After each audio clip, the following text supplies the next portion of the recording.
चुड़ैल का साया, गांव की खामोशी। यह कहानी एक छोटे से गांव चांदपुर की है, जहां सदियों से एक डरावनी कहानी सुनाई जाती थी। लोग कहते थे कि गांव के बाहर पुराने बरगद के पेड़ के नीचे एक चुड़ैल का साया रहता है। रात के समय जो भी उस पेड़ के पास से गुजरता, या तो गायब हो जाता या पागल होकर वापस आता।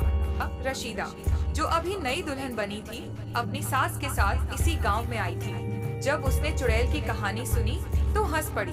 ये सब पुरानी बातें हैं, कोई चुड़ैल नहीं होती। मगर गांव वाले डरे हुए थे, खासकर बूढ़ी अम्मा जन्नता ने कहा, बेटी मगरिब शाम के बाद कभी भी उस पेड़ के पास मत जाना, वहाँ कुछ ऐसा है जो इंसानों को नहीं छोड़ता। मनहूस रात एक रात रशीदा को बहुत प्यास लगी। उसने देखा कि घर में पानी खत्म हो चुका था और कुआं बरगद के पेड़ के पास था।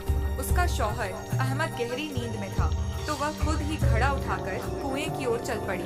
रात की अंधेरी हवा अजीब सी सरगोशियां, फुसफुसाहटें कर रही थी और बरगद के पेड़ की शाखाएं साए की तरह झूल रही थी। रशीदा ने पानी निकालने के लिए रस्सी को खींचना शुरू किया। उसे लगा जैसे कोई उसके पीछे खड़ा हो।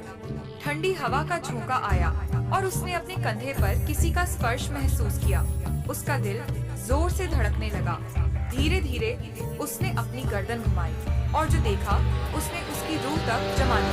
सामने एक औरत खड़ी थी, लेकिन उसके पैर उल्टे थे और उसकी आंखें जलते अंगारों की तरह चमक रही थीं। चुड़ैल के बाल उलझे हुए थे और उसके होठों से खून टपक रहा था।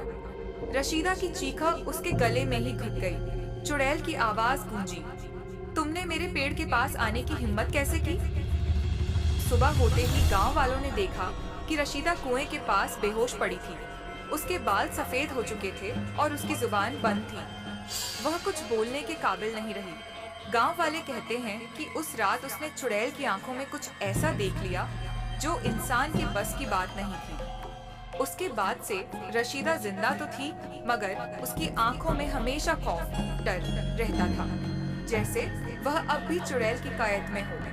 और गांव वाले आज भी कहते हैं, जो बरगद के पेड़ के पास गया वह कभी वापस नहीं आया, या फिर वैसा नहीं रहा जैसा पहले था।